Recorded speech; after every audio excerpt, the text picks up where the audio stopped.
नमस्कार मंडळी, मी कोमल आजच्या व्हिडिओमध्ये तुमचे मनापासून स्वागत करते। तुम्हाला मकर संक्रांतीच्या खूप खूप शुभेच्छा।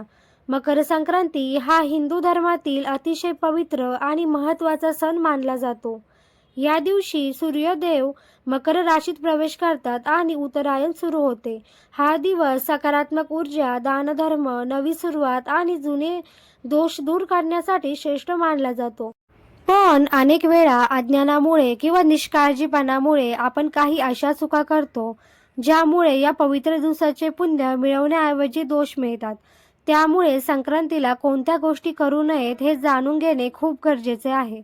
सर्वात मोठी चूक म्हणजे संक्रांतीच्या दिवशी दान न करणे। शास्त्रानुसार या दिवशी केलेले दान अनेक पटीने फळ देते, तरीही काही लोक वेळ नाही, पैसे नाही किंवा नंतर करू असे कारण देतात आणि टाळतात।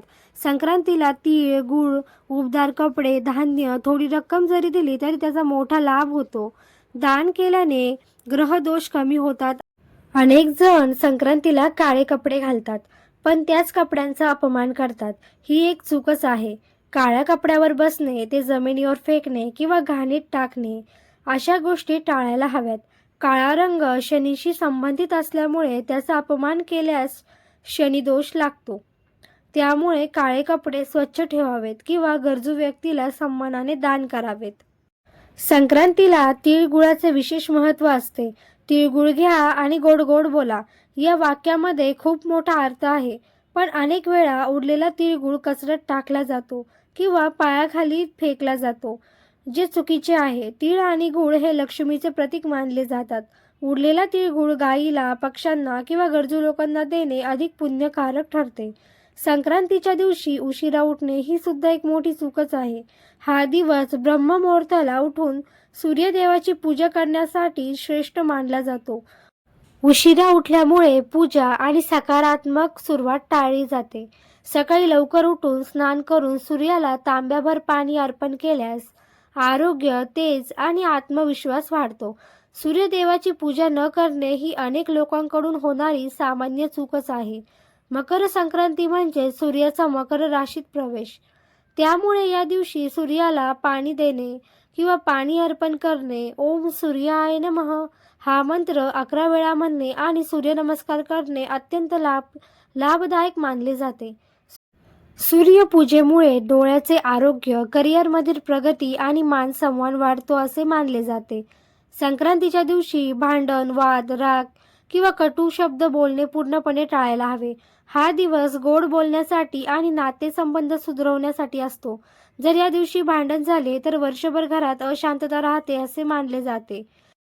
त्यामुळे परिस्थिती कितीही कठीण असली तरी शांत राहणे आणि गोड शब्द बोलणे खूप महत्त्वाचे आहे। या दिवशी चुकीचे अन्न सेवन करणे ही सुद्धा एक चूकच आहे। मांसाहार, दारू, फार तिखट किंवा फार आंबट पदार्थ संक्रांतीला वर्ज्य मानले जातात। या दिवशी तिळाचे पदार्थ, गूळ, खिचडी, भाजी, भाकरी यासारखे सात्विक आणि उपदार अन्न खाल्ले जाते। त्यामुळे शरीर आणि मन दोन्ही शुद्ध राहतात। दान देताना अहंकार दाखवणे किंवा फोटो काढून प्रसिद्धी करणे हे पुण्य कमी करते। दान हे नेहमी नम्रतेने आणि मनापासून करावे। शास्त्रानुसार गुप्त दान सर्वात श्रेष्ठ मानले जाते। दान करताना समोरच्या व्यक्तीचा अपमान होणार नाही याची काळजी घ्यावी। महिलांनी संक्रांतीच्या दिवशी सतत तणावात राहणे, रडारड करणे किंवा रागावणे टाळावे किंवा राग येऊ देऊ नये। सणाच्या दिवशी घरातील स्त्री आनंदी आणि शांत असेल तर त्या घरात सकारात्मक ऊर्जा टिकून राहते।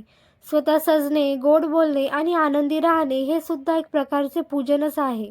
संक्रांतीच्या रात्री उशिरापर्यंत जागरण करणे, नकारात्मक चर्चा करणे किंवा निरर्थक गोष्टींमध्ये वेळ घालवणे टाळावे। शक्य असल्यास देवाचे नामस्मरण करून लवकर झोपावे, जेणेकरून दुसऱ्या दिवसाची सुरुवात सकारात्मक होईल। सर्वात शेवटची आणि महत्त्वाची चूक म्हणजे संक्रांती फक्त सण म्हणून साजरी करणे आणि त्यामागचा खरा अर्थ न समजून घेणे। संक्रांती म्हणजे अंधारातून प्रकाशाकडे जाणे, नकारात्मक विचार सोडून सकारात्मक जीवनाची सुरुवात करणे। जर आपण या दिवशी मनापासून चांगल्या सवयी स्वीकारल्या तर संपूर्ण वर्ष आनंदी आणि समृद्ध जाईल। तुम्हाला आजचा व्हिडिओ कसा वाटला कमेंट करून नक्की सांगा। व्हिडिओ आवडल्यास चॅनल सबस्क्राईब करायला विसरू नका. धन्यवाद.